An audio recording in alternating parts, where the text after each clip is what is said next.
First flight of the orbital Discovery, and the shuttle has cleared the tower.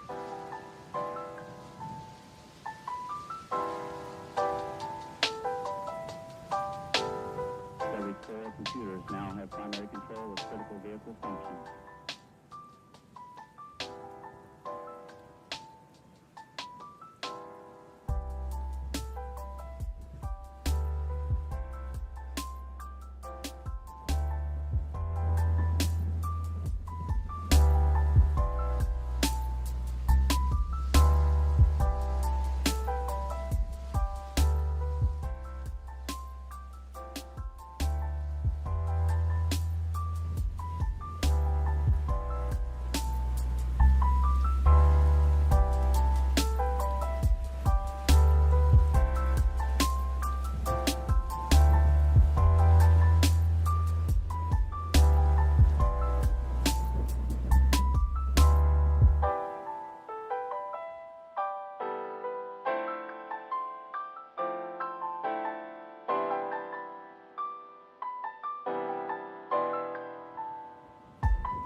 That's one small step for man, one giant leap for mankind.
Oh gosh.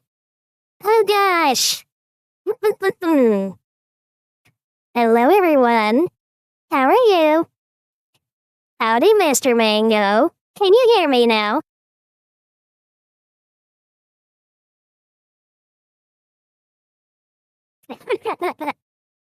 Sorry, Mr. Mango.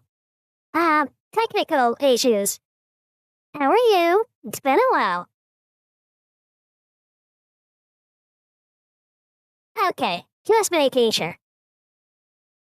Yeah, I was in and out, and I was listening, and I was like, wait, that doesn't sound good.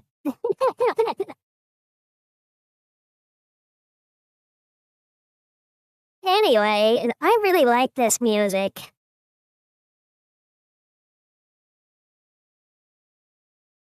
It has indeed. It's November so hard.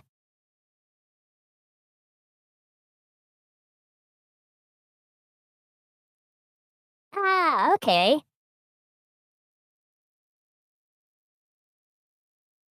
Yeah, things are very crazy here. It's been, quite the interesting, series of events, if I know what you're talking about. Give me a sec.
Okay. Just some local craziness. Just a little bit of crazy. So?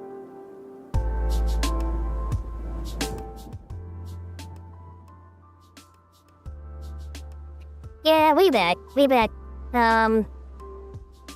So, like I said, things have been a bit crazy around here. Because there's people, like, fighting, all law enforcement.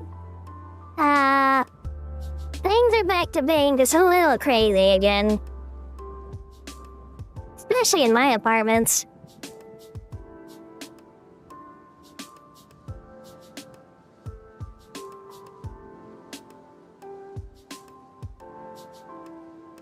That being said, yeah, things have been very insane. We've had a lot of people, almost attacked because people are trying to get free things, and even our doctors aren't very, safe anymore either. So there's that.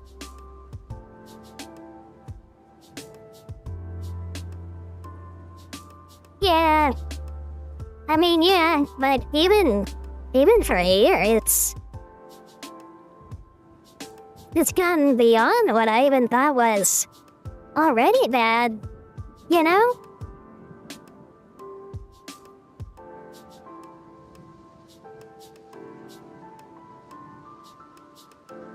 But yeah, you know, 'cause we've had some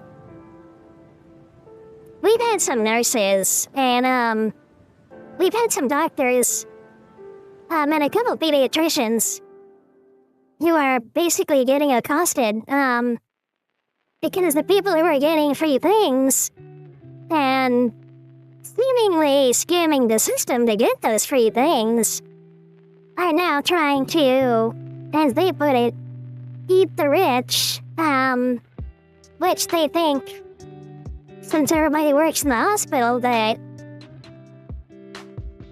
we have everything to give. And so, I mean, one of our doctors last night, he almost got attacked in his car.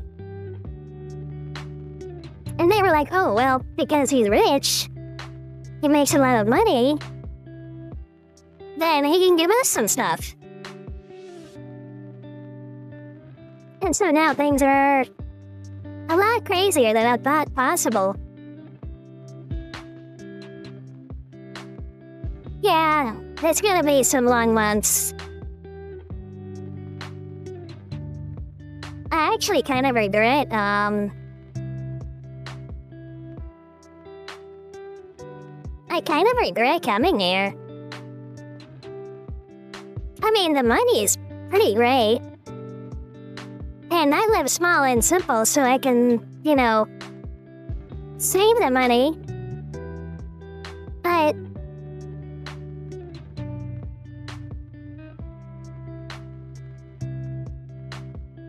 I'm actually, I actually regret not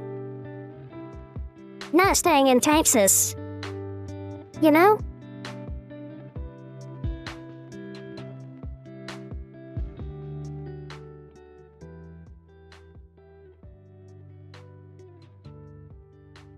Yeah, but the thing is that there's a reason why not everyone does our job. And not everybody does the higher parts of our job.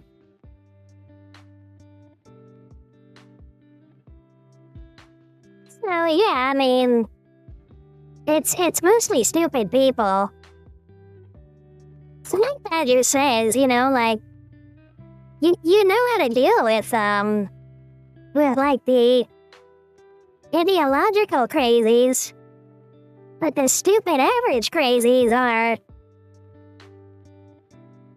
much worse.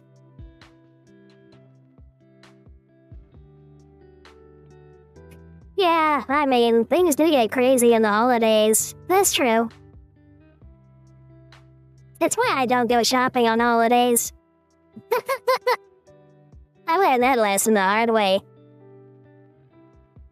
I actually got attacked when I was a bit younger. And then, I accidentally got it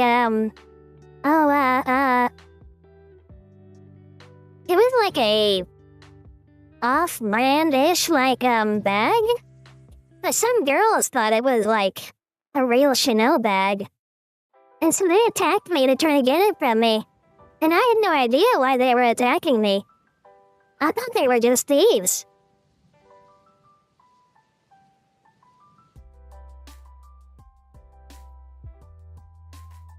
Ah, okay, yeah. I heard about the whole cuffing season thing from some coworkers. It's really crazy. Well, I mean, for Badger, Texas isn't very good. But I think it's more of like where he is in Texas. I mean, where he lives, it's a desert of everything. Even humanity. El Paso's not a good place. So, that's unashamable.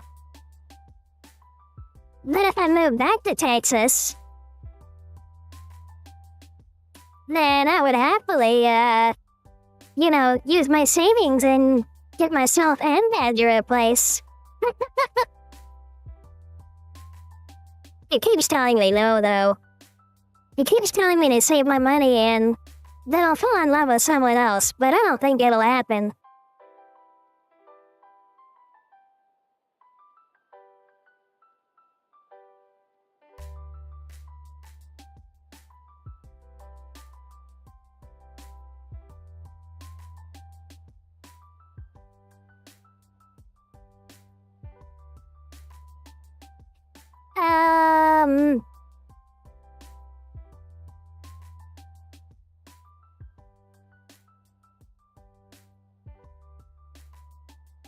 I'm really not sure what that means.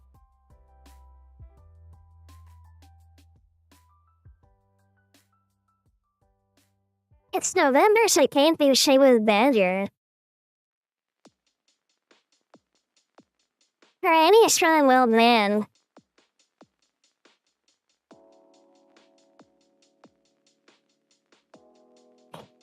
I really don't know what you were trying to say there.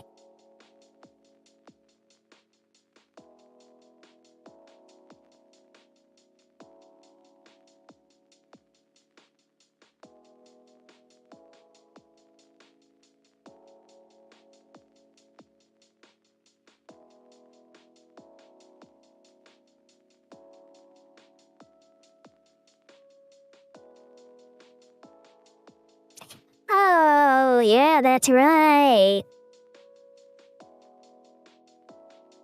I don't pay attention to those things, really. I mean, I'm aware of them, but they're not, a focal point for me or anything. I think it's more of a guy thing.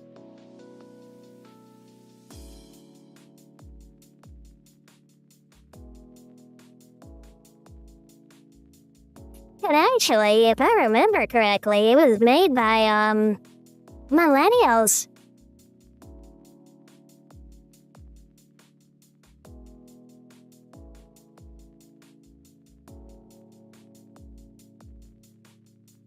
You do it for your mental health. Well, it really depends. I mean, for the male biology and physiology, it's healthy to do some release. But it's unhealthy if you do too much. Something like maybe an hour per week. That's about the range you want to go for. If If you know, you know.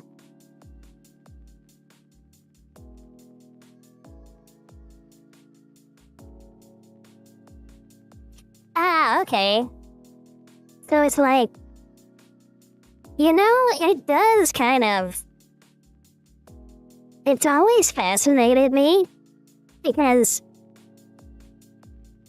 you know, on average, I know that, you know, boys between the ages of like 12 and like, you know, men in their like 40s watch like, I forgot how many hundreds of hours a month of like porn. That still is so crazy to me. I mean, I get it. But still. Then again, my longest experience with a man is Badger, so he's just a different breed.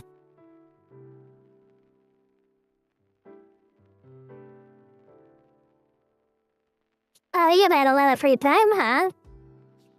Wait a minute, are you back in school, or are you still doing the lifeguard thing?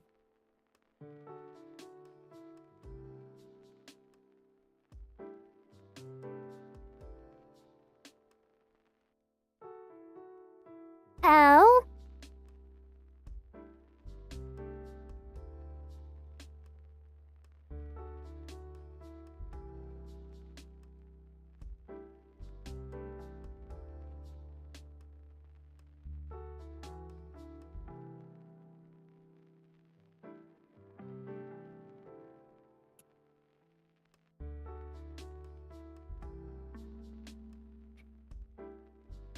Oh. That doesn't sound fun.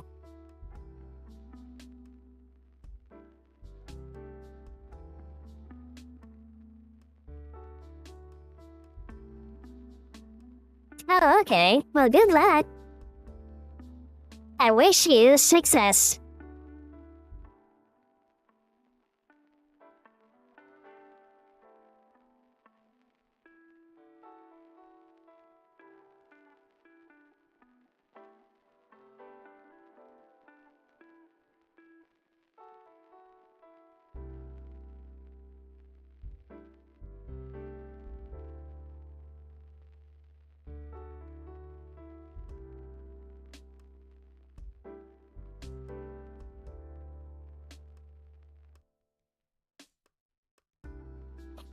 Oh, okay. Oh, so you're having to choose one or the other. That's tough.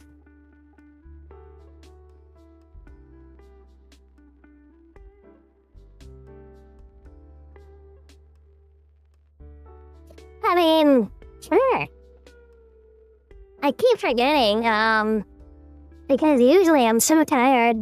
Because I do double shifts, at the hospital, so usually I get home and I'm just like,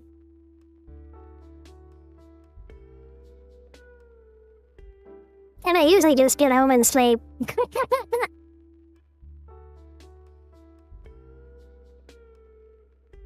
Okay. Well, I mean, it's something. Even if you're not sure what to do with it. Okay, let's check this out.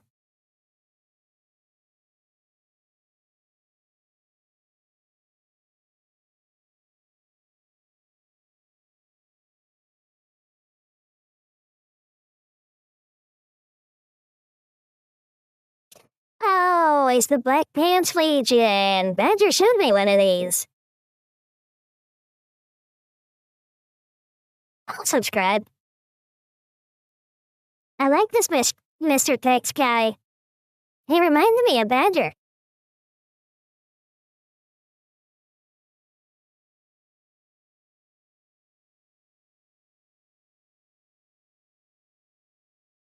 Okay, so let me...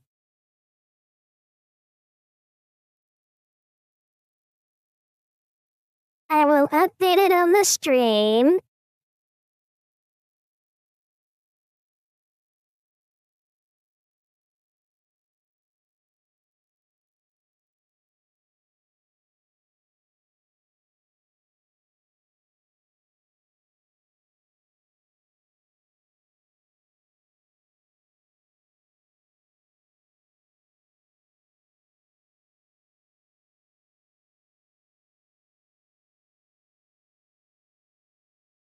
I've learned how to do more things on my laptop. Hee.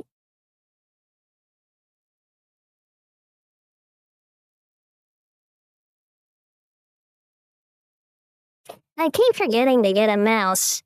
I'm using like the little keyboard thing.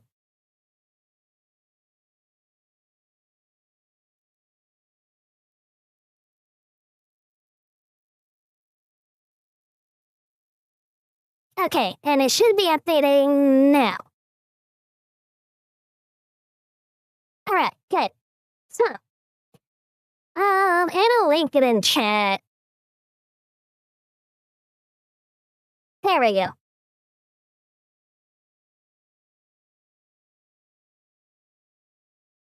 Oh yeah, like I've gotten pretty good with it. It's just that I keep forgetting to do like a small but really tactile movements. That's my only issue, it seems. Okay, so. Alright, so you recommend some Battletech, Mr. Mango? Let's do some Battletech then. So, from Mr. Tex himself, the Black Pants Legion, Battletech 101, the Great Houses of the Inner Sphere. I'm pretty sure I'll like it. I liked the other video I did. Okay, let's do this.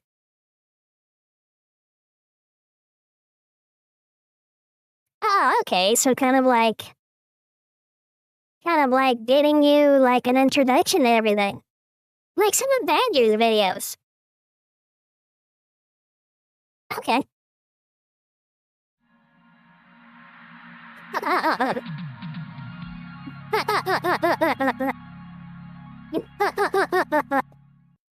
I keep forgetting they do this. It's great. It's great. I love it. I love it. So, my grandmother, when I would stay at her house, she still had a VCR. And so, like, you know, a lot of the old movies that I used to watch, like Jewel of the Nile and the old Indiana Jones and stuff like that, they would have like little like advertisement things like this in them. I remember describing them to Badger and he'd be like, "Oh, nostalgia trip. I remember when VCR came out." And I was like,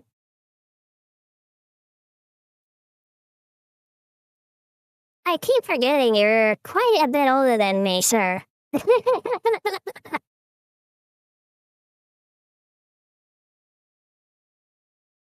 My mom had a VCR as well, with home videos and a bunch of stuff. It was great. Oh yeah. Oh yeah. That year was kind of sad though, because like his family lost a lot of stuff, in 2 different floods, and then a fire. He doesn't even have his social security card.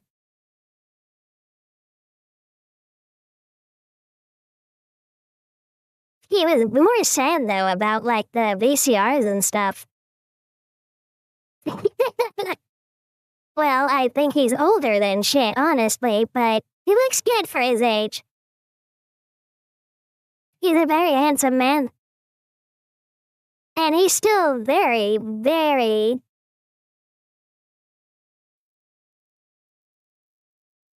physically capable. I'll leave it there.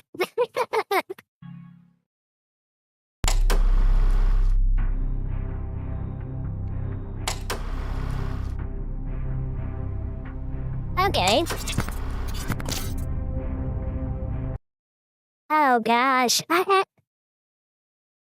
So I remember there was like a slideshow at my school.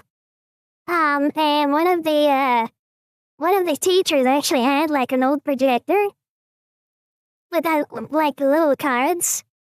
I thought it was so cool. I remember being a little girl and just wanting to like play with it. That's all his cover story for being a U.S. Special Service Sleeper genetically modified Terminator. Well, Terminators are made of metal. I mean, Badger is a very hard man. No, he's not made of metal. I am 100% certain of it. He is prime grade A meat. Maybe I should not have gone that deep.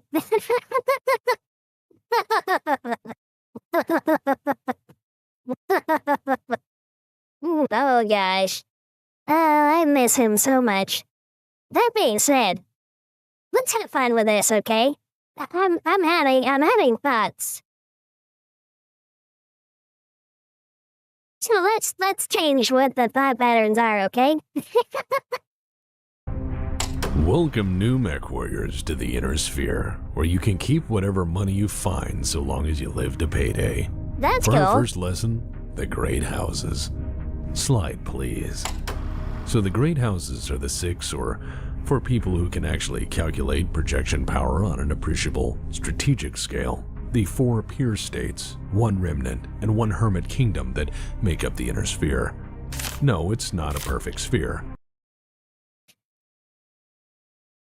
I love how the rest are like so serious and they're labeled so seriously. And there's like a random phone company in the center.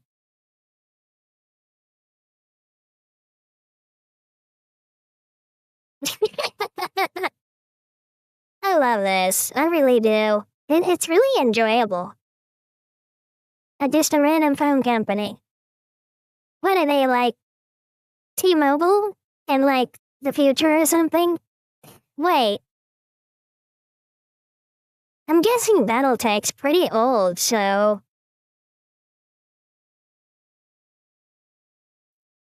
Maybe the Bell Phone Company?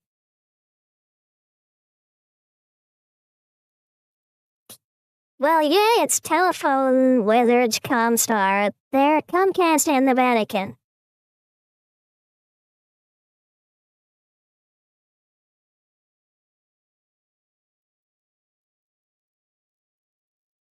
Not the kind of mix I would have guessed, but okay. What's that say? And Rasa Lager? And Rasa Lager, okay. So I'm guessing there's somebody else. For a bit. Oh, does that mean they get like... in, like, conquered or something? Rosalog? Roslag? Not sure how to say that. Okay, so that's why it says clan invasion, because it's not just a faction. They're invading. Okay. That's simple enough. Oh, so that means these people get, like, invaded by the clans? Well, that sucks for them. Okay. Well, it's pretty fun so far. Soda? Okay. Yes, there are things outside of it. Today we're talking about these assholes. These are the Great Houses of the Inner Sphere, and they are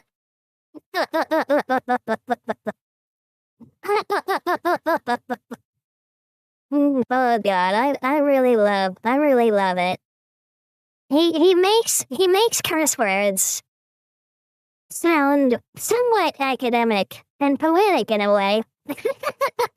all very different in varying ways, but are mostly the same, in that they are all occasionally not very nice to each other. They also possess vast arsenals of planet-killing weapons, and on special occasion will trundle them out for public display. If you want to So I'm guessing that means nukes, if the context of that part of the video is to be applicable. know why these people are fighting over such vast territory and why they're so committed to erasing portions of their collective industrial base history and civilization, well, it's complicated. My best take on it is a two-parter, and most people find that a bit much.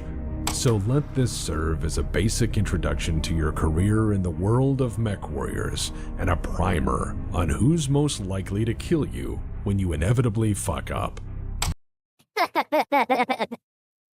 I love that. I really love it.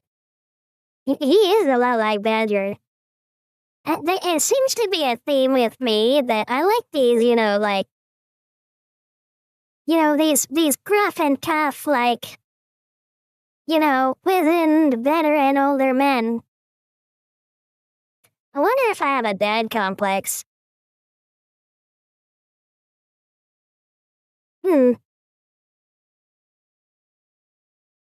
Maybe not.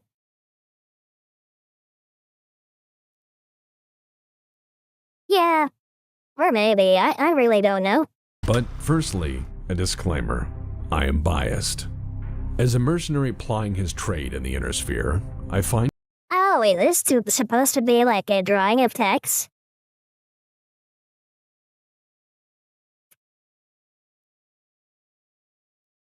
Just what is it? Just what? How? Just how do I keep on running into badgers everywhere? You know what I mean? I mean, tell me this isn't Badger, but with hair. And just not as ripped.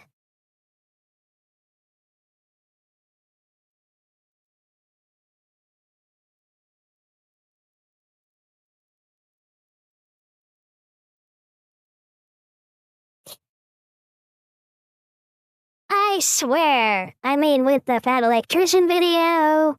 The fat electrician, he's a big guy. Got a beard. Veteran. Older. Badger. Veteran. Got a beard. Handsome. Older. Tex. Got a beard. Has hair. Veteran. Older.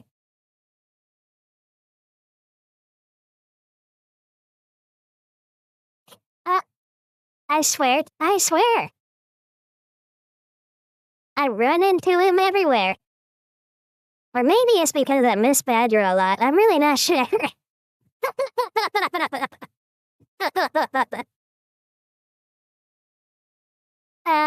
Tex had a 9-foot-tall, 460-pound jacked elemental clanner as a wife. Elemental clanner? Like Avatar elemental kind of thing, or... Well, anyway, a jacked clanner wife. He likes dominant women. Tex was jacked and had an arm and 2 eyes. Plain elemental super soldiers. Okay, so they're like, oh, okay. So he likes them big and tall.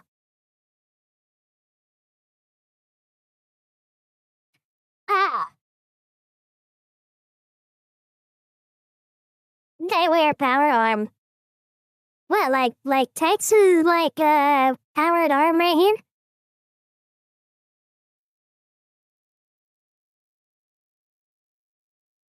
Female elemental.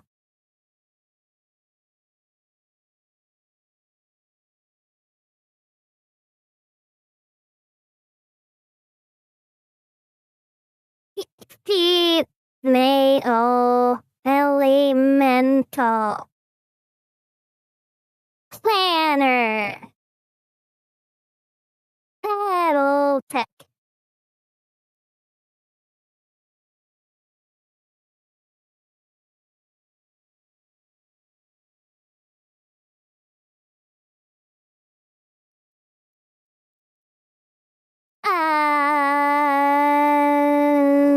I'm guessing it's probably not that. Or this. Or this. Or this. Or this. This looks closer, but I don't see... Will it be this one? Image is black and white. Oh, okay. So this one. Ah. So, basically a dummy mommy. Okay. I see now. That's understandable.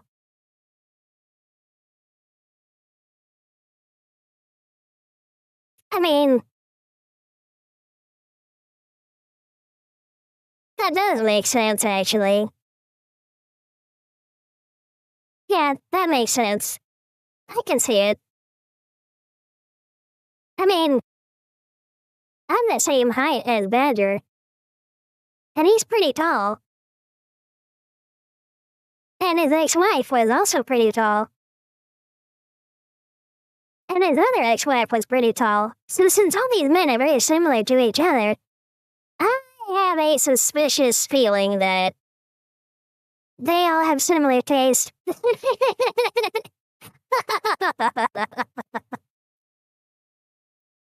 Oh gosh, I have Badger on the brain really bad, don't I? Okay, let's continue. And concepts such as warfighting ideology largely a position of what you can cover up from the general public. Mainly because, at the end of the day in the inner sphere, it's about you and yours, and smoking craters tell no tales. They make a hell of an autocannon. But to better illustrate my point, let's just dive in. This She canonically broke his pelvis on multiple occasions.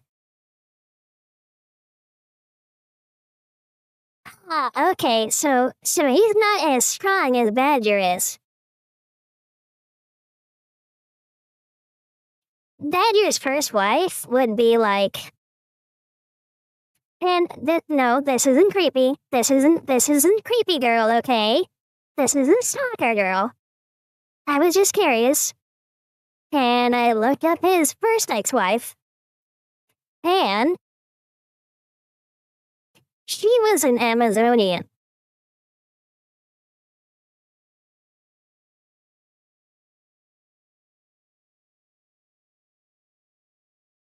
Like, she was tall and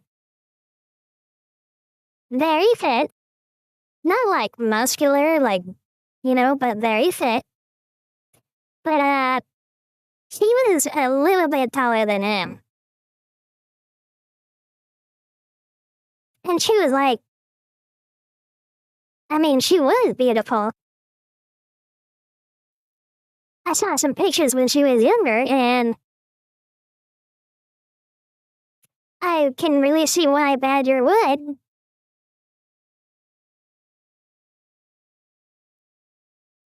But I couldn't help but imagine how that would work. Badger is very strong.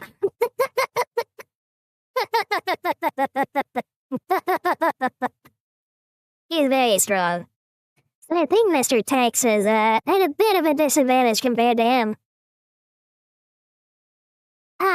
Elementals tear through tanks without their armor on. Eddie Hall would be a small elemental in strength.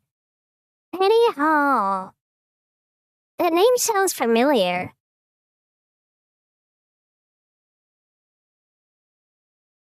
I'm sure you'll tell me about it very soon. But yeah, Badger likes them to be at least his height. Or taller.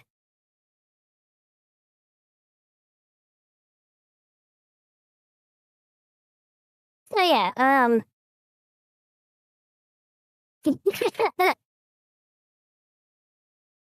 he's the world's strongest human?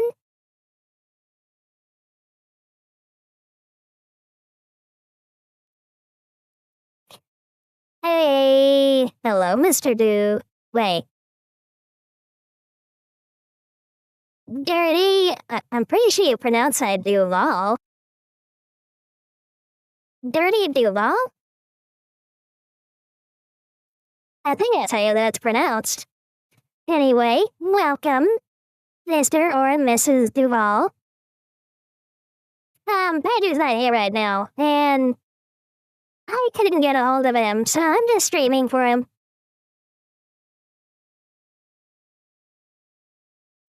So, how are you today? Tell me, how was your day? Hopefully your Halloween was good. I hope you're being safe. And any well wishes you throw Badger's way would be appreciated. But yes, I actually don't know, what Badger is doing right now. He's not even answering me, so... Welcome to the stream. We're watching some, Oh wait, what did he call it? Mr. Mango, sir, what was this called again?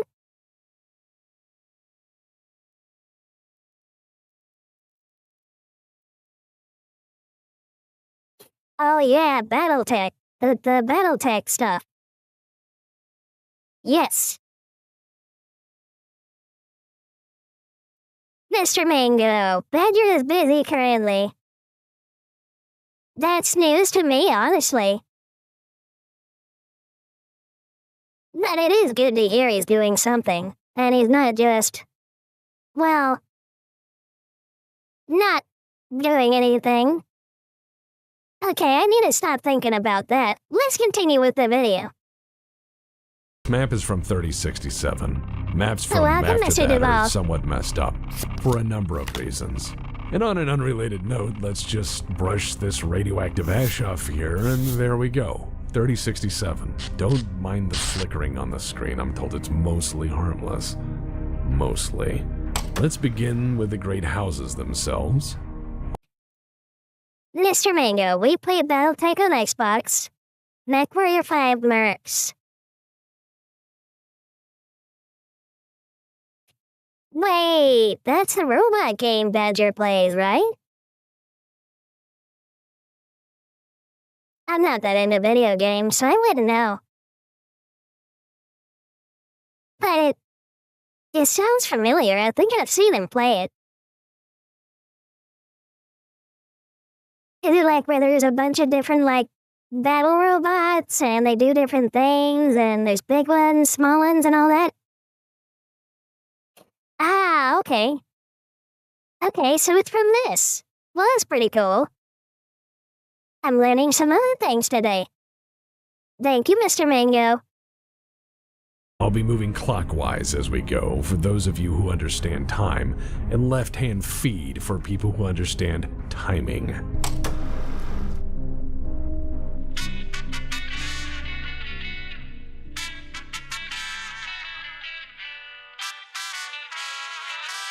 Welcome to the wacky, weird world of the Draconis Combine. Welcome to a pervasive class system, and home to the galaxy's own homegrown, no-bullshit, sword-wielding, authoritarian samurai ruling class. Oh yes, this place is literally built off pre-spaceflight Terran Shogunate-era Japan. Oh gosh. So the thing about me, I'm actually part Japanese.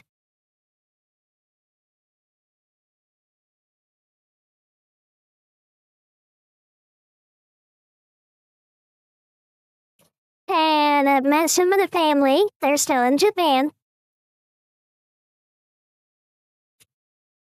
They live in Hokkaido. And they've not changed very much. At all. Like, at all. I mean, like, they're barely, like, involved with technology. They're like one of the ones that lives in the berries. Like, out in the countryside. And they're very traditional. It's a completely different, way of everything compared to here. Yeah, just a little tidbit. It's a monolithic, all-encompassing bureaucratic machine run on war and conquest that thinks optimal Christmas dinner is, by tradition, fried chicken. They're a fun collection of ideas. Behold, this is their throne room. Take that in. Oh gosh. You can tell whoever sits there is important. Although this is something I have in common with Badger, is that we both really love like traditional Japanese like architecture and culture.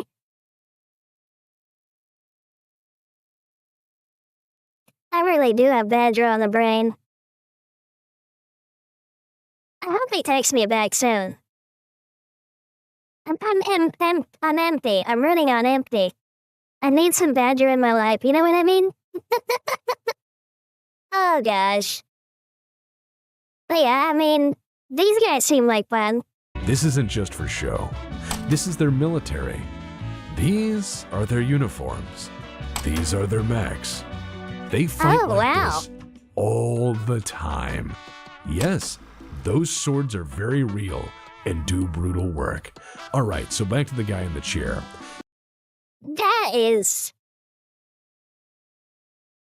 Wow. That's actually really cool. And the artwork seems like it's very well done and hand-drawn. I like that. This is pretty cool.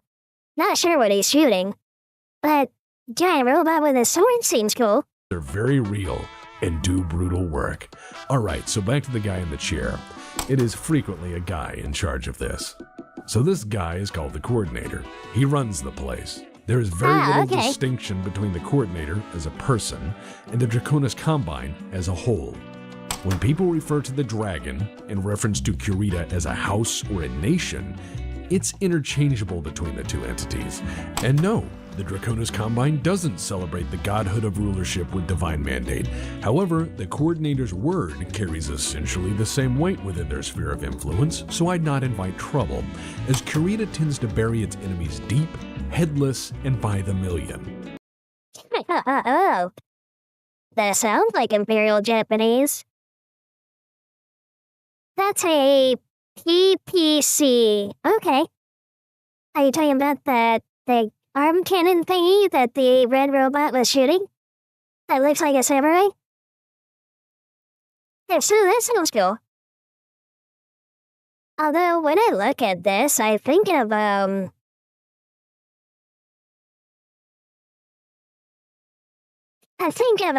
oh gosh, what were those movies? One of them had, Channing... Wait, no. Charlie Hunnam? Or Dunham? The guy that was in Sons of Anarchy. They were like big robot movies that he was in. Or at least one of them, I think. Oh, what's the name of those?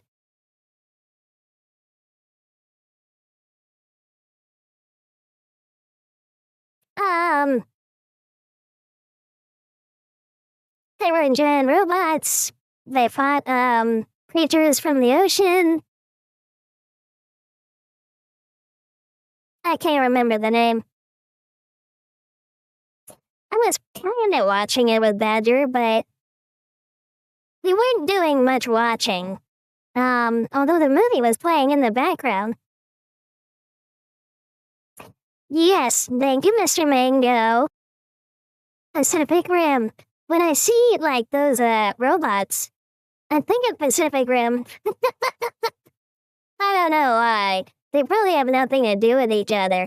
But that's what comes to my mind. They have no issues with troubleshooting in government, as trouble should be shot in the Draconis Combine. And if there is anything to fear from these guys, it's that they believe in a manifest destiny which involves House Kurita controlling everything. The Draconis Combine started as an agreement between two worlds, which was then fed war and conquest through House Kurita's leadership. Kurita has had total control since the beginning, aside from that one cadet branch that one time in the family who was wiped out long ago. Also, you completely missed the KFC reference, as House Kurita's Christmas required tradition is fried chicken. Oh, I thought that was just a joke. That's serious? So they're kind of like real Japan. from what I hear from Badger, like, from back in the day, the Japanese would adopt certain things from, like, American culture. And it was really big over there. Whereas for Americans, it would be like a normal, innocuous, average thing. So yeah, that would make sense. Yeah. That very much makes sense. Oh yeah, it really is. Badger even remembers when they opened their first, like, dozen stores. Which I was like, wait, did they have that there? What? But yeah, because I've only been to Japan once. But it was only because my grandmother took me.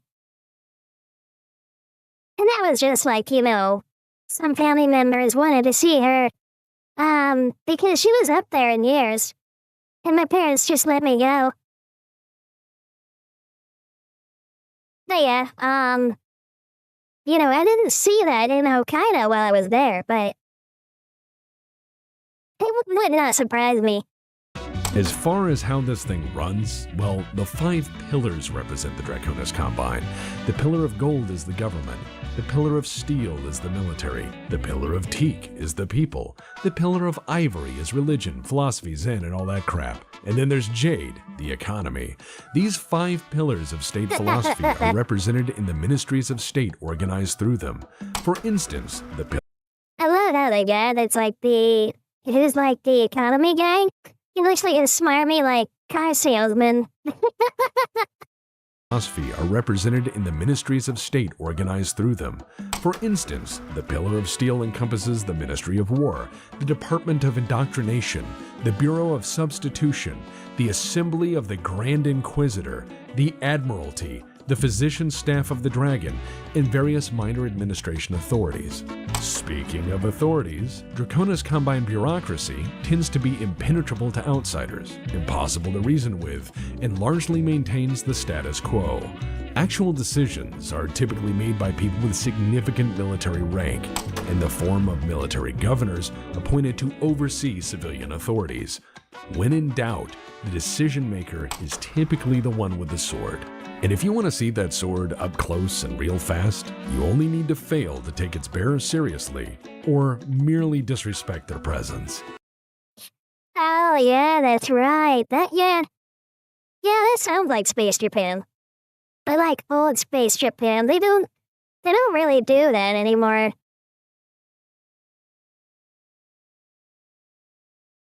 Not sure if that's good or bad. Honestly. Hello, Mr. Wolf. How are you? I'm going. Work's almost done for my shift. Oh, okay. Well, I'm okay. I just, I had Badger on the brain, and I had some time, so I was like, I'm gonna do some streaming. So that's what's happening right now. Plus, I kind of missed this. It's really hard, like, between work and everything else.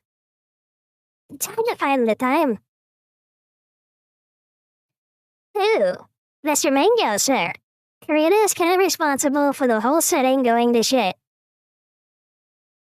Well, that makes sense for, like, a post-World War II Japan. And that's what it seemed like, like the after of the Imperial Japanese. They helped fight Genghis Khan in the American Civil War. Oh, so they helped. Wait, there's a Mongol invasion in this, setting? With a Genghis Khan and everything?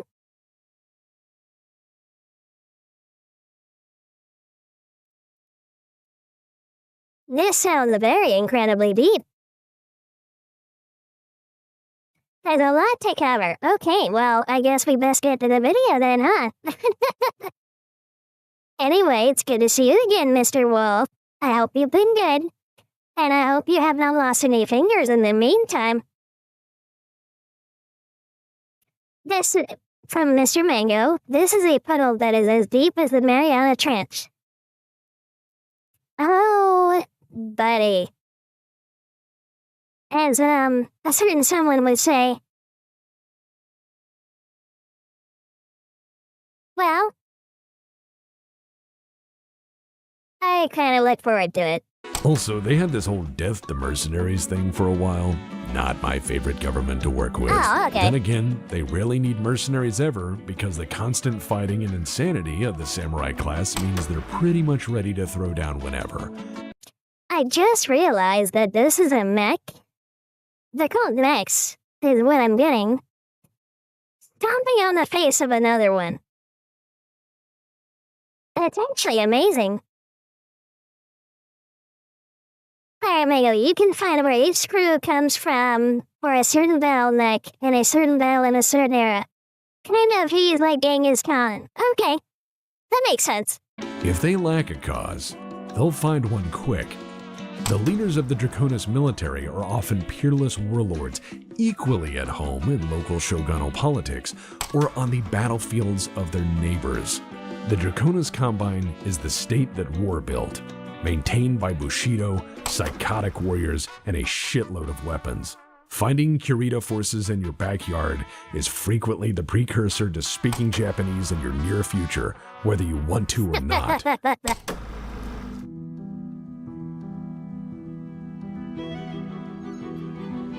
Oh gosh, that one robot completely destroyed the other one. Is it kind of part of everything where you don't really know who to root for? Like you don't know who the good guys or bad guys are? Is that a thing? Because this is what it looks like. Oh, I missed a chat. We call him Maris that to mock him. He's not Genghis Khan, really. He's a backstabbing SOB who ruined the Star League. That, whatever that is, sounds important. Okay. Wow. The lore gets deeper. Next door is ruled by House Davion, the so-called good kid of the successor houses. The noble one. The one that likes autocannons a lot. That's these guys. Technically, the state is the federated... Wait, it says... Devin isn't the greatest, but they're definitely trying to be the good guys.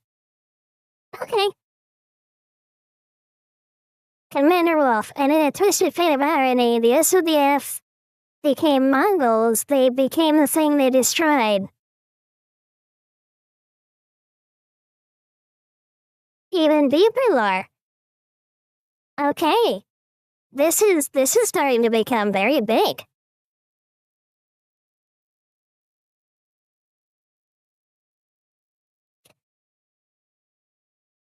My thoughts are halfway somewhere else. I have Badger on the brain. So when I said that, I thought of something else. And not exactly the story.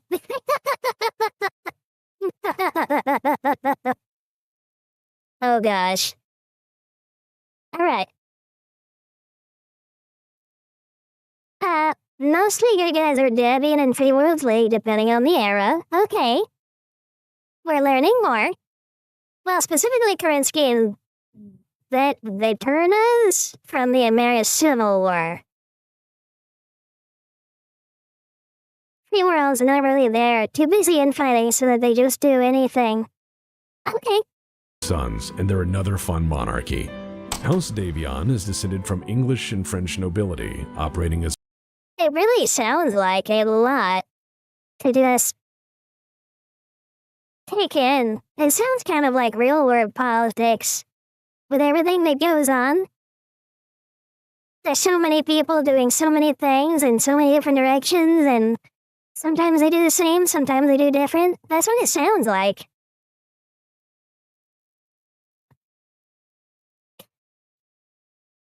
They also started the first succession war by nuking the Lyran Commonwealth. I'll tell you the historical setting for a time that hasn't happened yet. I will try to remember this, but I can't promise anything.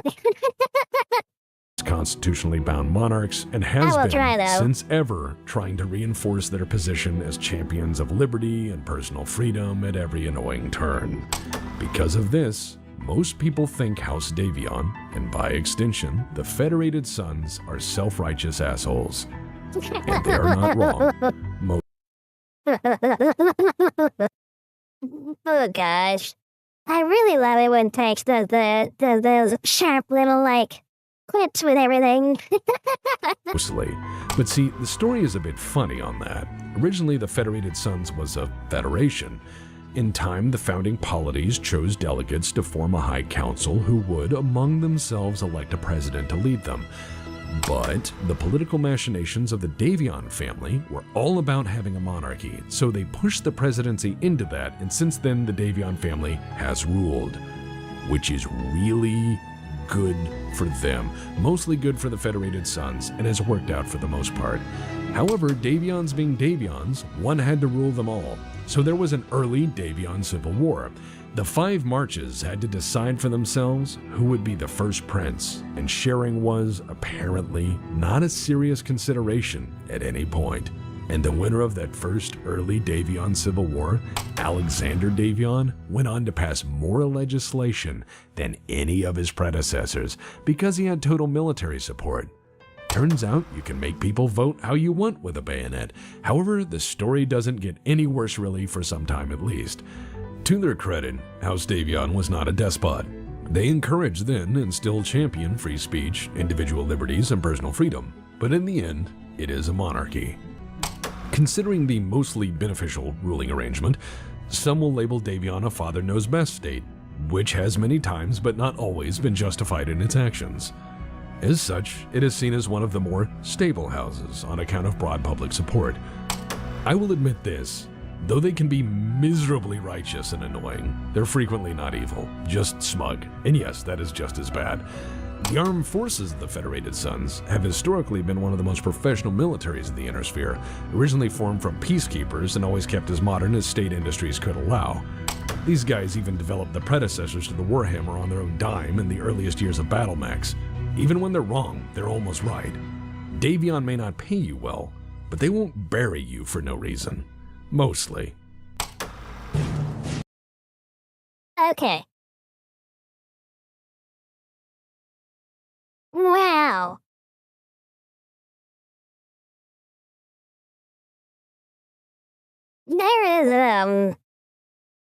There's a lot to this.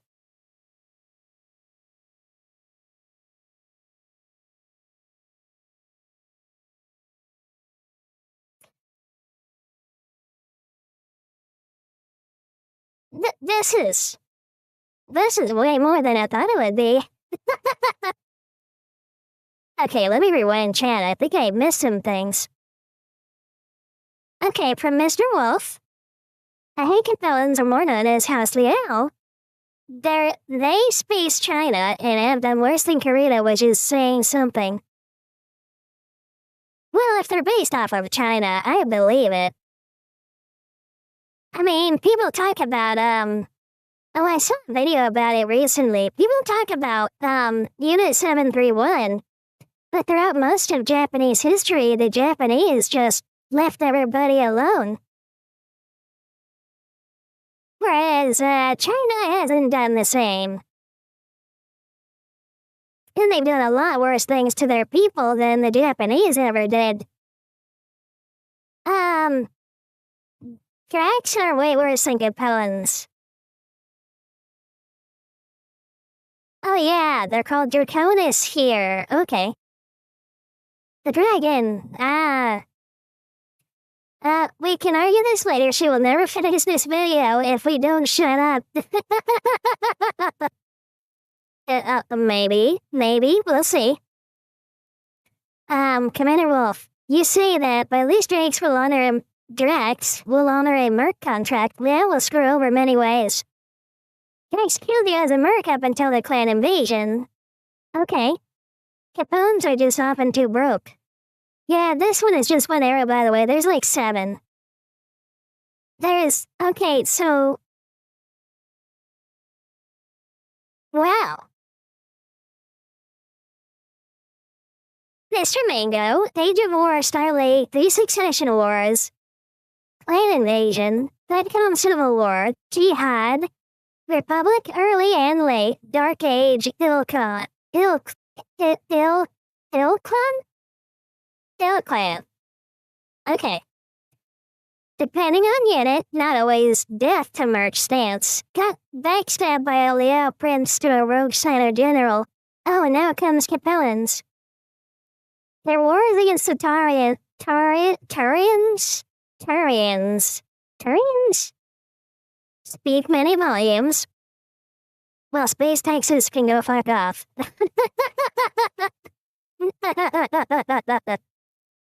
Oh, shoot. Mr. Wolf, true. Okay, I've caught up with chat. Now I'll leave you two to your little spat, and I'm gonna continue the video.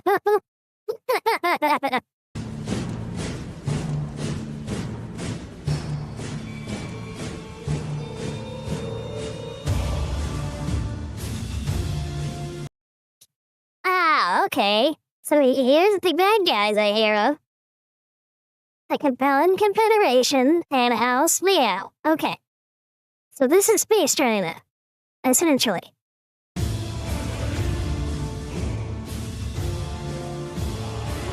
Next door are these guys. I don't like them as much for a number of reasons. The Capellan Confederation is the youngest kid on the block as successor states go. It's a socialistic police state that has almost but not always been under the control of one family, House Liao. The head of the state is the Chancellor, who is, in the Capellan Confederation, one nod away from making you disappear. To say that it is a police state is not an act of hyperbole, but substantiated fact. However, it wasn't always so.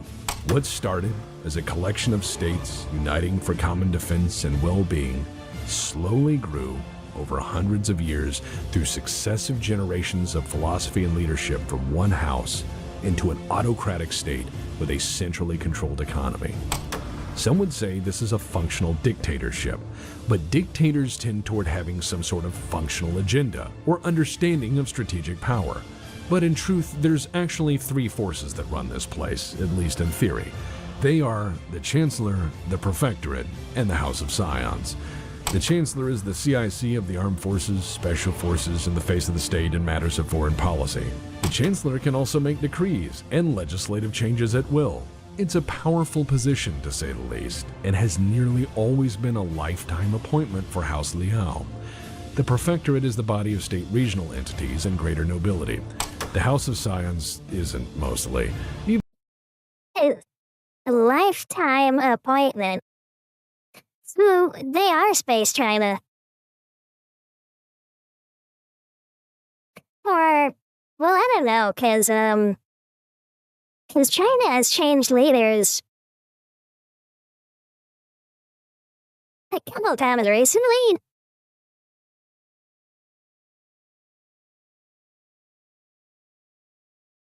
Or are they lifetime? I don't know that much about it, but it sounds like Space China. Or at least Korea mixed with Space China. They might as well be the same, actually. In my mind, at least.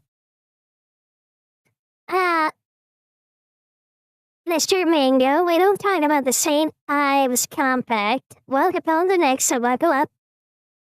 Everyone's leaders are a lifetime appointment. Okay. House Champion is elected with position, but it's for life. Welcome to Space Hell or hello 40k Imperial Guard. There are no term limits in Battletech. Okay, that makes sense. Needless to say, the Chancellor seems to get hit. Can you imagine that? You in charge of everything and everyone for ever? And you're going to die in that chair? Oh gosh. To me, that sounds very, unpleasant. They often die before old age, let me tell you. Okay. Well, I mean, that's something, I guess. All that warring and stuff. his or her way more often than not, but the other two governmental branches will act to frustrate or block particular agendas. What's interesting about the Capellan Confederation is that its citizens, or rather I should say resident aliens born there, are not citizens. Not yet, anyways. In fact, in the Confederation, citizenship must be earned, and the state is the sole measure of that esteem. Children are legally, in every way, wards of the state under limited provisional supervision granted by the government to their parents or other assigned legal guardians. At age 15, each child is thoroughly examined by the government to see if they have a proven commitment to the state. Those who are deemed worthy gain citizenship. Yeah, this sounds like, something I would expect from, China and Korea. Those who are not are given a grace period for a second evaluation, but failure to measure up as a citizen for any reason results in becoming a non-citizen, which are frequently referred to as state servitors. By the succession wars, this non-citizen class had become an enormous part of the population, a population that, I must state, had no rights and was legally state property. This was reversed in 3052 when Sun Tzu Liao became chancellor and abolished servitor slavery. Not all Capellan chancellors are assholes. Okay, well that's a little bit of something. That's a little bit of something nice. Oh gosh, but just dictators.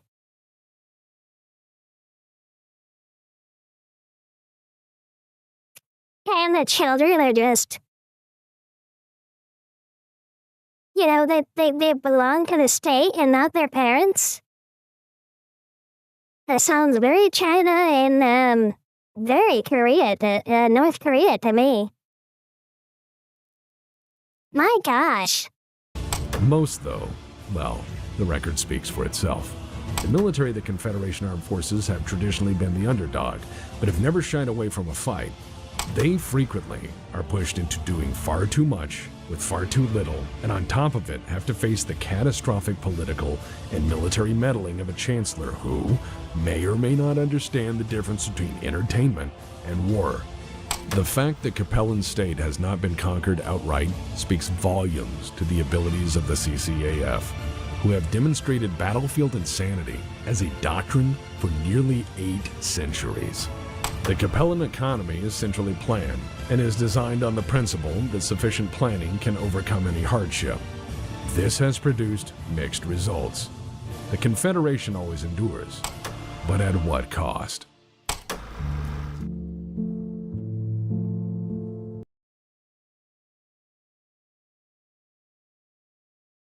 Well, if real history is to be applied here, at the cost of millions of bodies. It seems communism doesn't work anywhere. Or leftism on any level, for that matter. Planning of the Space Holy Roman Empire time. Okay. Or just the Space Balkans.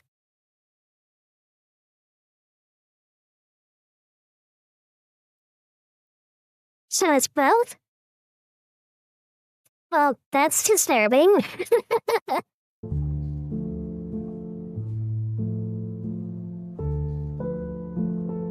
Next door is the Free Worlds League. I don't say House Merrick because, well, it's complicated. Also, their history isn't terrible as some make it out to be. Yes, the greatest threat to Americ is Americ, but glory to Merrick. But it wasn't always so. The Free Worlds League was actually formed before the Terran hegemony, born out of the early Terran Alliance's colonial struggles and then collapse as an early power. Your homeworld falling apart in early colonization was, well, somewhat on the catastrophic end of things. So nations which weathered that catastrophe learned self-reliance. The Free Worlds League was originally an agreement between 3 existing nations, the Merrick Republic, the Regulan Principality, and the Federation of Oriente. Amazingly enough, the The founders of the League owe most of their success to a guy named George Humphreys, who was the negotiator between the three nations and was honored as the first Speaker of Parliament for 5 damn sessions. They didn't throw their negotiator away when they came together as a nation. They threw nobody under the bus. Instead, they championed him. That is righteous. So how'd it go down? You see, of the three nations, Well, this sounds pretty good.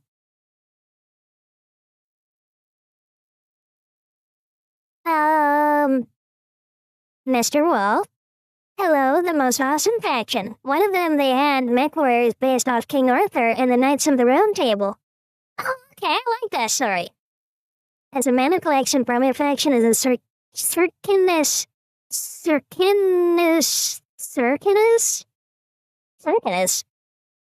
Federation, but the FWL.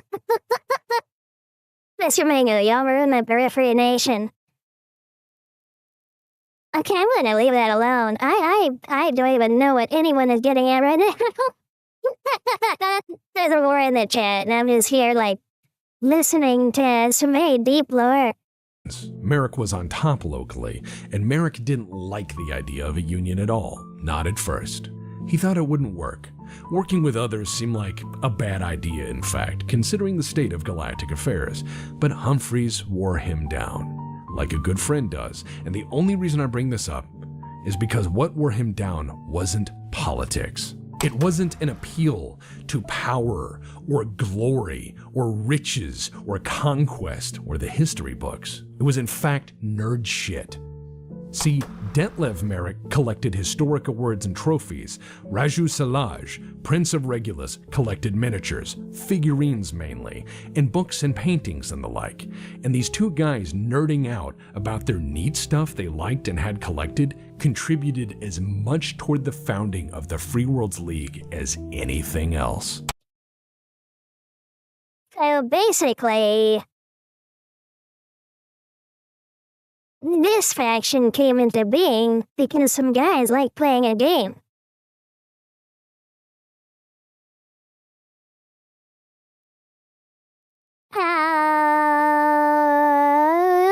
Let me rewind the chat. I miss a lot. The periphery is basically the Wild West of this setting. It's for us hipsters who don't like the major houses. You have Space Vegas, Space Romans, Space Texas, Space-based people. Okay.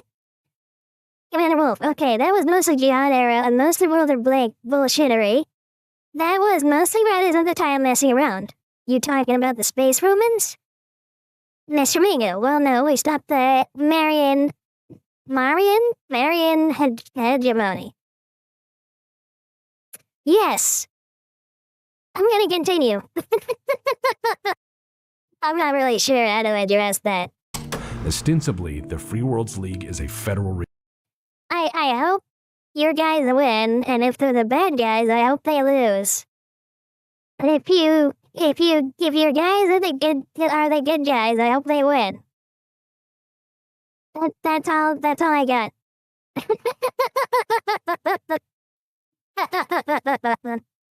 Oh gosh. Oh man.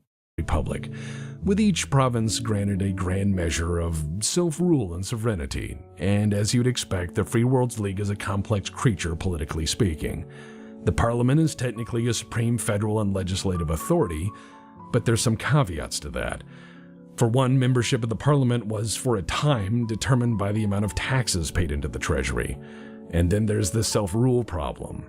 All that self-rule means you have all sorts of people in Parliament. Some nations could be dictatorships, others a theocracy, others a democracy, and yet all under one flag. Naturally, this causes some, problems. It's why, for the most part, the Free Worlds League, through its history, has operated in a near-permanent state of martial law under the Captain General, who is frequently, but not always, a Merrick. Historically, the power of the Parliament has waned with every major conflict, crisis, or state of emergency, whereas the power of the Captain General has increased. That's right. The Free Worlds League drops their issues at Merrick's welcome mat, rings the doorbell, and runs the fuck home. I don't envy that job. So they ding-dong ditch, essentially. For all nations, oh gosh. The poor guy. Originally intended for military matters on behest of Parliament, 8 centuries of emergency powers later, the Captain General stands as first among equals, and is more or less House Merrick's personal lordship of the Free Worlds League, with all of the hazards that entails. The Free Worlds League has defined its economic niche through innovative technologies and free trade, which I feel is a response engineered in opposition to the then crumbling Terran Alliance's blanket of tariffs and protective customs laws. The laissez-faire approach to the Free World's economic principles has made more friends than enemies. However, poor risk management analysis has caused problems. For instance, after conquering the magistracy of Canopus during the Reunification War, the Free Worlds League invested oceans of currency, industry, and effort into rebuilding the Canopan economy. Canopus returned the favor by outcompeting and underbidding the Free Worlds League economy in the region, by mostly using principally cheaper labor and lots of industry they didn't have to pay to build. This resulted in a 10-year economic recession for the entire Free Worlds League. No good deed goes unpunished. Oh, so they got bailed out and then they backstabbed them. Sounds like women at my workplace fighting. Since they've learned quite a bit, and have I mean,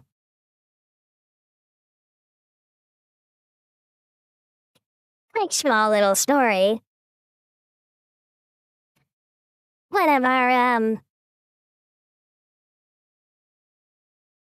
our senior nurses got a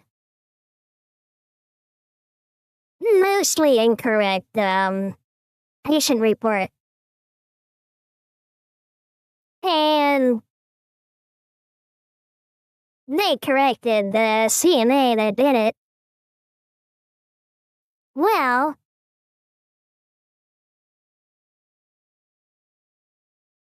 we found out later the CNA did it on purpose because the nurse had corrected her. But the nurse had covered for her so that she wouldn't get in a lot of trouble. So the nurse tried to help her and scolded her, but because she scolded her, the CNA gave her a incorrect patient report.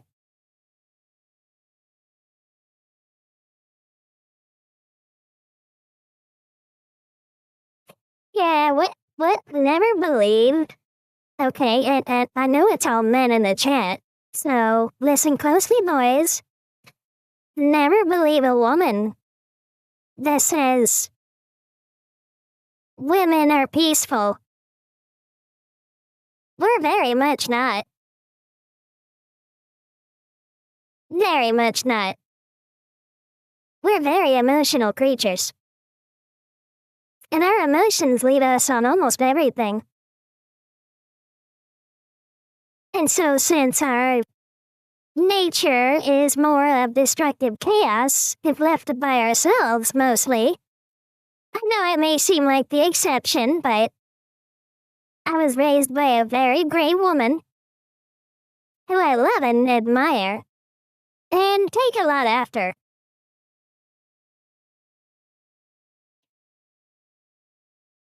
But never believe women whenever they say that women are peaceful and better at handling things.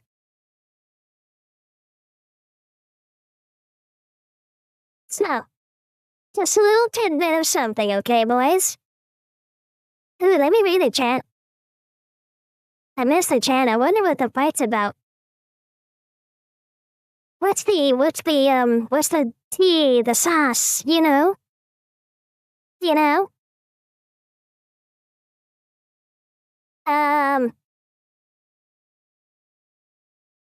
You're good, continue, Mr. Mango says. Well, my guys are objectively bad guys, but they're so cool about it. Pirate nations do be like that. Okay. So you imagine yourself like Captain Jack Sparrow. Okay. Also in terms of what?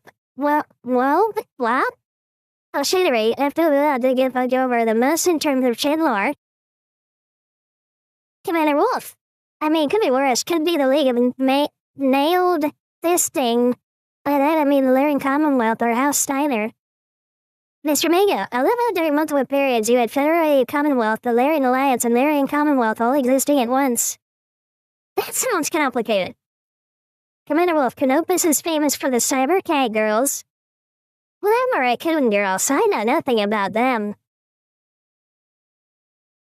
No, play with cats. And trash, apparently. Mr. Mango, Katrina Steiner determined to ruin the setting. Mr. Mango, Canopus, Blackjack, and hookers in space. Okay, some space Vegas. Commander Wolf, 3 times. Oh damn, oh yikes. Oh, that's fucked up. Don't mess with patient lives. Oh yeah, she was transferred out, and she has not come back. So I'm guessing she's gone for good.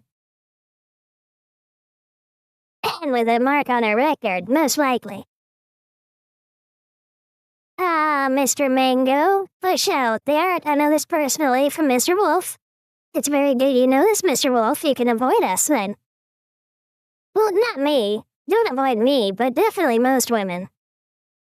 Well, okay, I should say it like Badger does. Western women. If you go overseas, there's a lot less of that. And they're actually a lot better than over here. On every level. Mr. Wolf, no, Mr. Mango. Circulus Federation, we're not pirates, we promise. This displays the faction at play in Iliad. Oh, okay.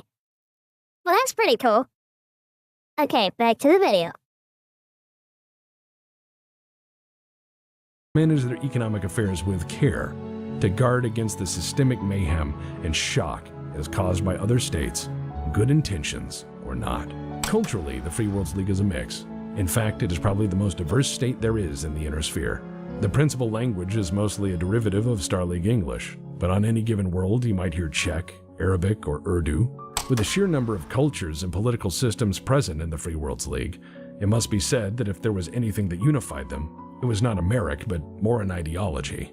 And that's entrepreneurship, a belief in the free market, and the idea that anybody could make it if they tried. It was from the prosperity of the Star League that this philosophy grew, I feel. The succession wars didn't dampen their spirits either. It merely made them appreciate what they had and encouraged them to continue fighting for it. And maybe each other from time to time because, hey, glory to Merrick.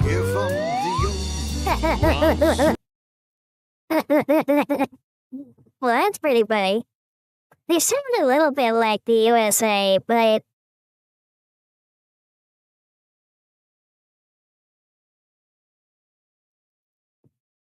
Yeah, they kind of sound like the USA. A little bit. A lot more like Civil War-y type infighting stuff, though. And they have a space Vegas. They're called Space America by casuals, but it's closer to the Balkans or HRE. Well... maybe. But they don't believe in, like, free enterprise in the Balkans. It's very much regulated there. And very corrupt. It's much worse than here. I would lean more towards Space Americans, but, like, I guess with the influences of the Balkans in certain ways.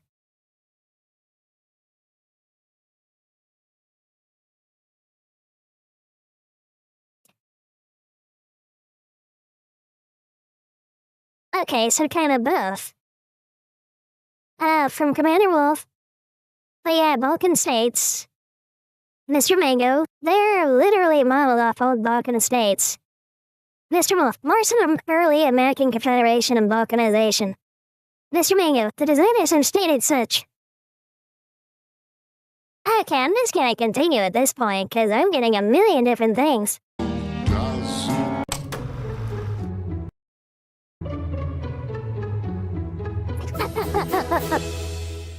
Next door is the one people make fun of, and for some of the right reasons.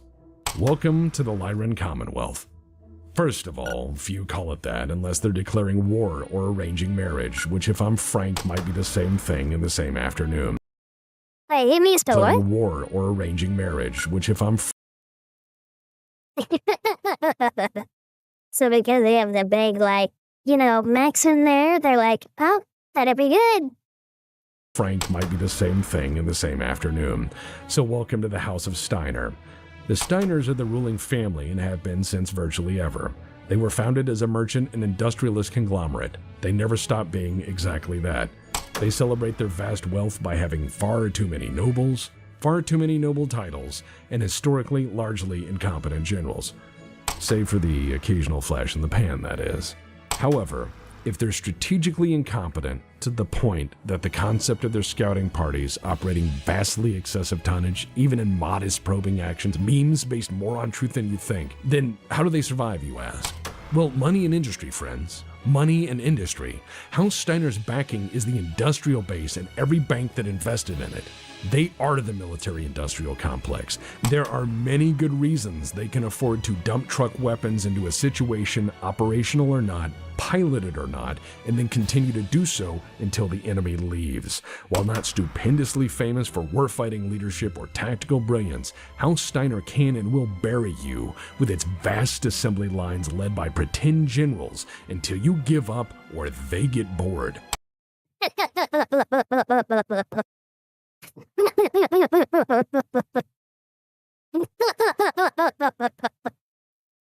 Oh my gosh. Oh gosh. Oh man. Mr. Mango, let's go. Capitalism, baby. Okay, so this is closer to Space America, right? Mr. Wolf, hey, you need to behave. They have old Max in the throne room. Mr. Mango, put tons of cash. Mr. Wolf, Steiner is full on World War II America. Mr. Mango, 110%. Mr. Wolf, the Atlas is a good scout mech, funny enough. Oh my gosh. Oh, I like these guys already.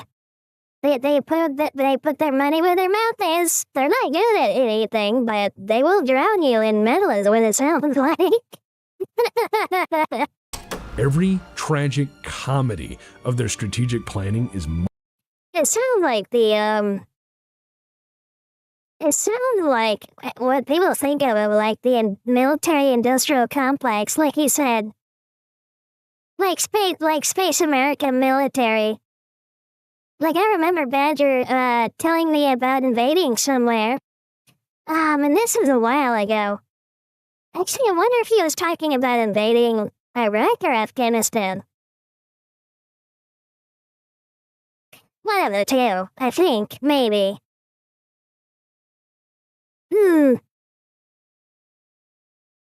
Maybe, or was it, like, somewhere else? But I remember him saying, like, everybody was so shocked that when they showed up with everything they had, cause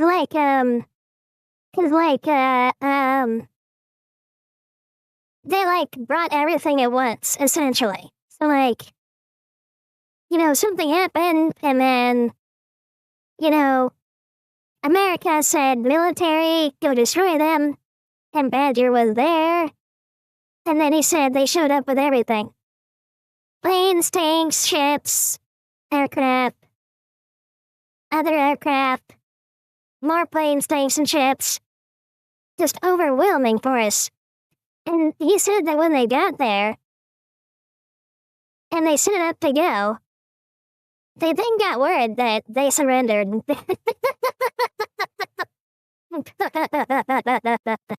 They surrendered as soon as everybody showed up. Which to me is just like, wow. That's a great thing, I think.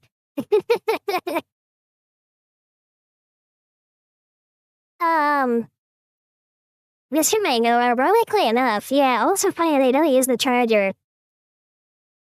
They have chargers in the space still? Like the car? Weirdly, Kurita uses the Scout Assault Mech and not Kurita uses the Scout Assault Mech and not Steiner. Oh, okay. Okay. Mostly covered by the sheer power of their pervasive economy and vast military industry. In its early days, the Lyran Commonwealth was headed by 9 archons as patterned off ancient Athens of Terra, because early post-Terran colonies were like that, very, idyllic. Then one guy deposed the other 8, decided to establish the Estates General to run the show, and finally hammer out some agreements on what rights meant. And it's kind of worked out. Technically, the Archon of the Lyran Commonwealth is an absolute ruler, commander-in-chief of all military forces, and can unilaterally make most governmental decisions with a modest nod. They run the show. They even hold the right to grant and remove noble titles in perpetuity, titles which hold significant power. So they're a ruthless autocrat, right? Laugh if you want. These medals were probably once somebody's children. Yeah, I've heard Badger say something similar about, like real military. Not really. Most Archons of House Steiner, aside from a few notable assholes who need extensive She looks like she has crazy eyes. Right out the bat. covering in what I will likely label a historical diss track, are mostly okay people. They delegate most decisions to the bureaucracy, the councils of state, appointed advisors, and the Estates General, and they typically just keep their heads down, or just go to the Solaris thing. Right, the Solaris thing. So there's a bullseye in the inner sphere in the murder for entertainment business, and it's right here. Solaris 7. This is pretty much Steiner in a nutshell. But I'm not an expert in these matters, so I'll turn it over to a local. He can sum it up better. Mr. Fisher, take it away. Solaris 7 is the only place where you can pay money. Ah, okay. And I am in the way. I'll need to move for this guy.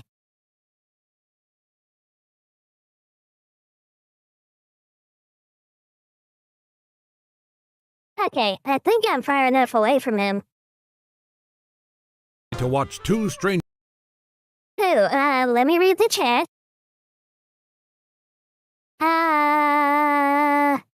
The Charger, an 80-ton scout mech mostly just used to kamikaze charge and beat to shit other mechs. Cause it's a slab of shit that can move so fast. She's partly weathered. Okay, that's that's what the Charger. Oh, okay. So the Charger's a robot. Well, mech. Okay. Well, it's called a Charger. That makes sense. Okay, well thank you, Mr. Mango. Commander Wolf, she's partly why the Jihad era is even more nuts. Yeah, she caused the entire fake Civil War. Are you talking about the lady with the crazy eyes? That would make sense. I mean, that's historically accurate, too. Almost every woman that's ever been in charge, almost every woman that has been in a position of great power has almost every time just started wars just because, they got mad.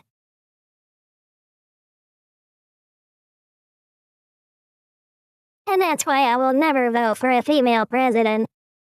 Ever.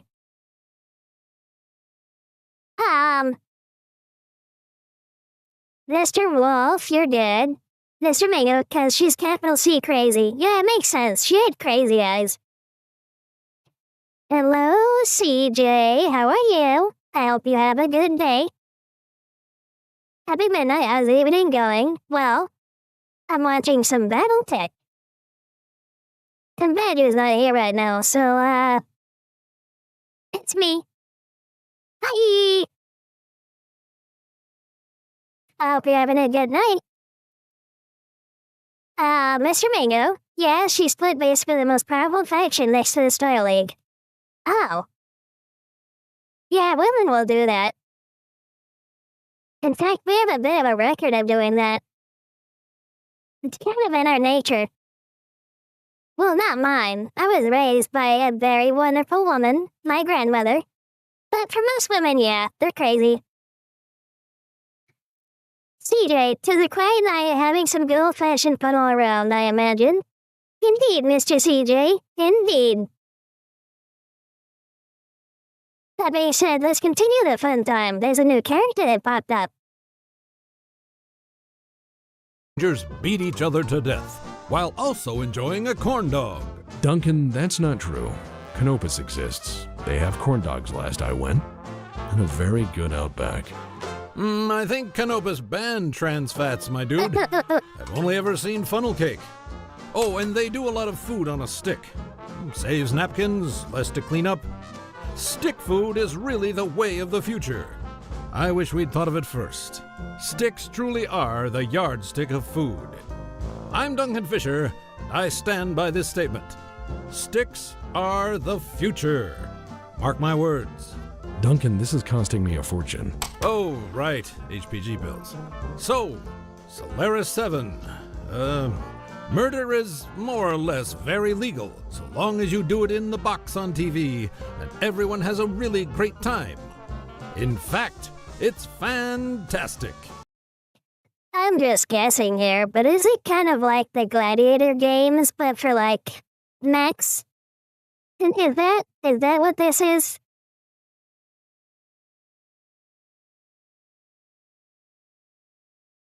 Because that's what it sounds like this is. It sounds like the Roman Colosseum, but like for mechs.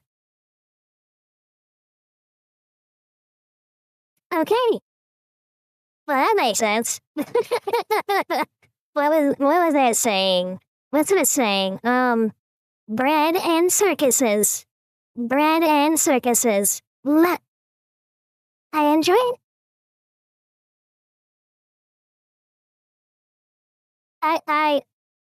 I'm really liking how very much aligned with like real life history it seems. And also the fun stuff they put on top of it is I like how it's almost simple but not, you know? Anyway, it's very fun, or at least Mr. Tex makes it seem very fun. There's explosions and music, and I'm there. Every night, on every screen. I tell you all the things I think you need to hear, and most of them are very accurate. Very, very accurate. Anyways, this is Duncan Fisher signing off, and this appearance cost Professor Tex 1,485 C-bills. Thank you, Duncan. Steiner space is a complex thing. Okay, so he was someone kind of like, I'm guessing from the universe. Okay, let me move me back over here, you see. Okay.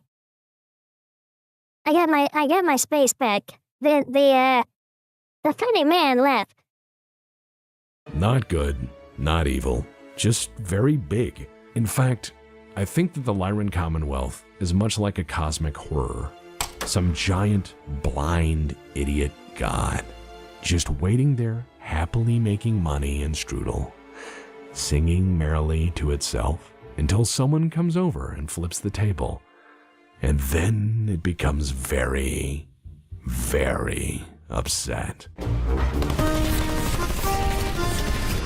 Oh gosh.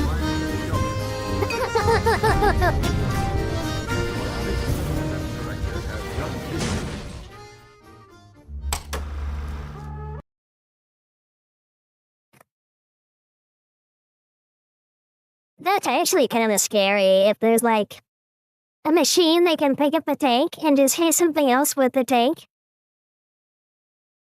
That's a little terrifying. If it's that funny.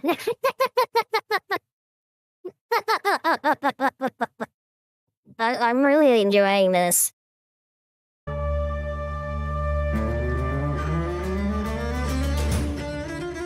Anyways, moving to our right, because space has that, we have to talk about this strip of the inner sphere that's been nothing but hell. We're not talking about these a-holes here, because they're not from here, or rather, not recently.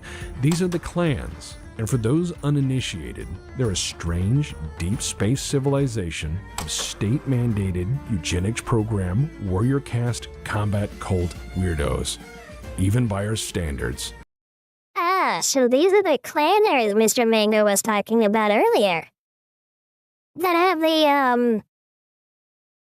have the big dommy mommy, like, super soldiers.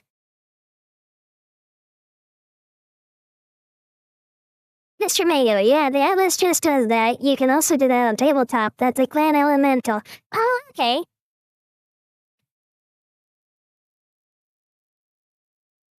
All I can really say is wow.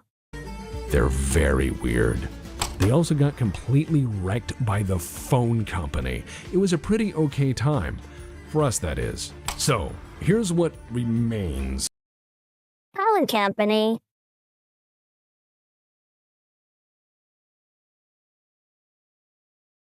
Phone company. Oh! It's the phone company people from the center of the map I saw earlier. Okay, I think we talked about them a little bit. Of the somewhat free Rasselhog Republic. So these guys were a thing, briefly, until these guys decided they shouldn't be. Because they were between these guys and Terra, which is controlled by the phone company, who wasn't cool with these guys taking a bite out of everything on their way to the Telecoms HQ for very odd, strangely specific, quasi-spiritual reasons, which for very different, strangely specific, quasi-spiritual reasons, the phone company decided to murder them. Guys, as it turns out, you can make people show up to an ambush by just asking them. Remember, be kind, it pays dividends. Before that unpleasantness, Rasselhog Okay.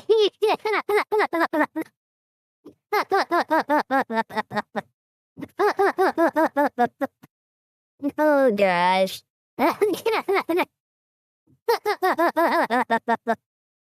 Oh gosh. Oh my gosh. Oh my goodness. I really love how Tanks puts things. It's really fun. And funny. was a state come from the space between. Oh, that's what it looked like. Oh, okay. And then they got crushed by the clanners. They're Dobby Mommy super soldiers. And then the phone company killed them. That's basically what I'm getting here. Like in a nutshell.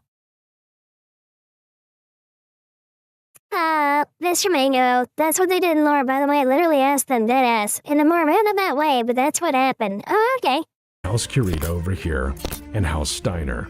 These Kuritan buffer worlds were, before Kurita came along, an independently free principality of mostly culturally Scandinavian colonists. This small state was then overrun by House Kurita, who had to pry the worlds from them after 30 years of guerrilla warfare. They didn't go quietly. They were always a somewhat fiercely independent border region who resisted assimilation into the Draconis Combine. Over time, and some phone company intervention, Theodore Kurita was convinced of the benefits of creating a buffer zone between the houses of Steiner and Kurita by granting Rasselhog independence. Some of Kurita's guys were so mad at this that they resisted the government, and Kurita had to fight what was called the Ronin War. After Old Man Kurita gave his rowdy warriors the belt, Rasselhog became essentially a neutral buffer between the two superpowers of House Kurita and House Steiner. They were independent for almost 2 decades before these assholes came in, and in the end, they weren't anymore. This much of them survived as a rump state under the custodianship of Comstar until 3070, when Clan Ghostbear more or less took them in. Because Ghostbear is of a similar cultural background and understands the importance of family. Good people mostly. Kinda clingy though. Okay, so they got conquered. Okay, first they were ruled by Kurita.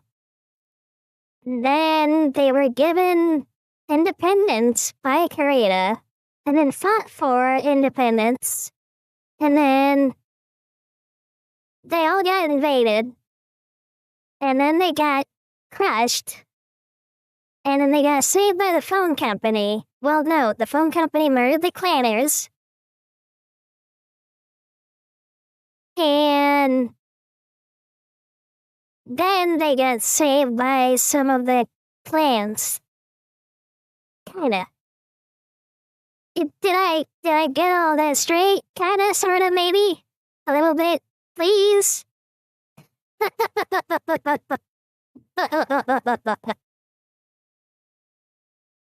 Um, let me read the chat really quick. I'm missing it. Okay. Mr. Mango. The elementals are both men and women. Texas happen to have an elemental wife as more so a joke, but it's stuck. Okay. The clans are Native American Mongols, sorta. Well, the clans are still around. It's complicated. You got it right, pretty much. Oh, okay. Okay, we'll continue. For the record, Rosselhog was not a paper dragon. They collapsed only after fighting bravely in the face of overwhelming odds.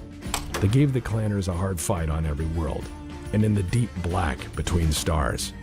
It was a Rosselhog pilot who kamikazed the Okan's warship and stopped the invasion for a year. Rosselhog is like that. They'll smile all day, but fuck around and the Viking comes out, and it doesn't stop until you or they are very, very dead. Next up, I have to talk about this. This was once the cradle of humanity, but it's been a hotbed of a lot of historical issues. Originally, the first circuit of what was called SL Comnet was laid out in this chunk of space once called the Hegemony. Then, well, there was this guy named Jerome Blake, and as fate would have it, he'd be the last employee of SL Comnet. But some assholes in time would think that everything that poured out of his goddamn mouth was the word of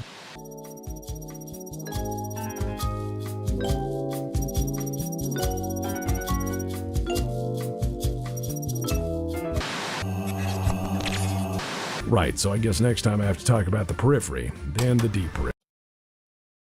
I'm getting some cult vibes, but let's continue. Great. Goat, play me out. Team, show these people how we pay our bills. See you next time. Stay safe. Oh, far away from the light of terror, the remnants of a... Ah, okay, that's it. It's over? This has been a Black Ben's Legion production. The weirdo you guys keep trying to support texts.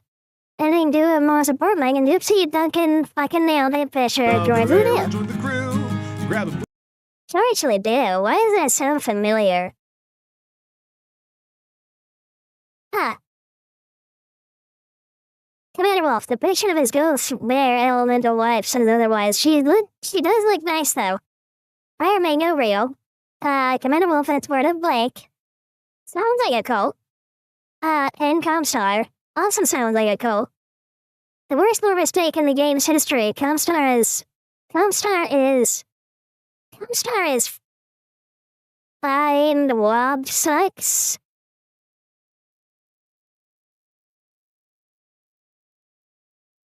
I really don't know, but I hope and wish there's good guys somewhere. Oh my gosh.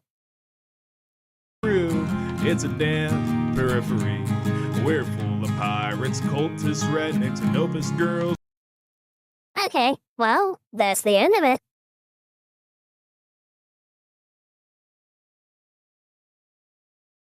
Well, this was fun, but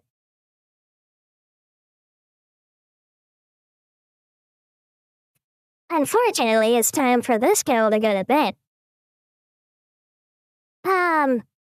Mr. Mango, there are no good guys, just good people in a shit setting.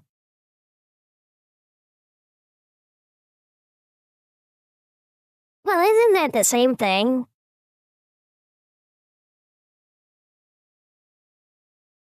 I mean, I think that's the same thing. Anyway, this was fun. I already liked it. As well, of course, I like Tex, and I like some of the things Badger likes, so yeah, I like Tex. That being said, this was fun. And I look forward to some more the next time I'm on.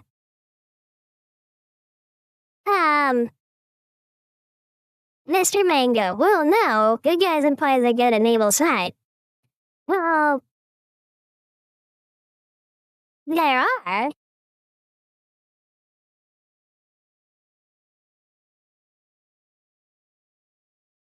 Mr. Mango, the sides are all shit. There's just occasionally good people in charge.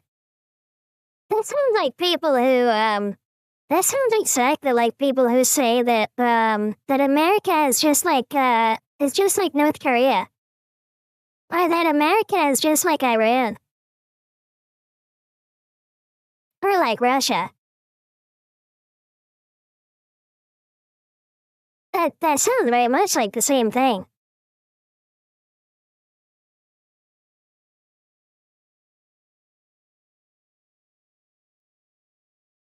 Which, actually, that makes sense if you believe in, like, subjective, like, if you believe in, like, a subjective kind of thing when it comes to humans, then yeah, I can see that.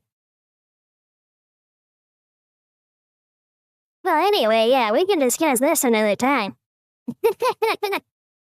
Although, I mean, I would say that if there's someone who does more good than the bad they commit, then they're good still. Right? But nobody is free of, there's no such thing as like a saint, really. Or at least I don't think so. Anyway, that being said, oh no, I couldn't debate you on Battletech lore. Maybe on principles, but like, not on the lore itself. I think you would be a subject matter expert compared to me. You and Badger.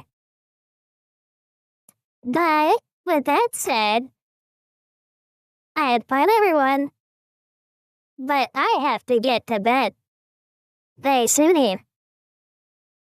So, thank you all for joining me. I really appreciate it. And I hope to see you next time. So, from me to you, I wish you a wonderful time. And I wish you all a very good night. Thank you, Mr. Mango. Thank you, Mr. Wolf. And thank you everybody else that joined us. Have a good night, and I will see all of you next time. Bye!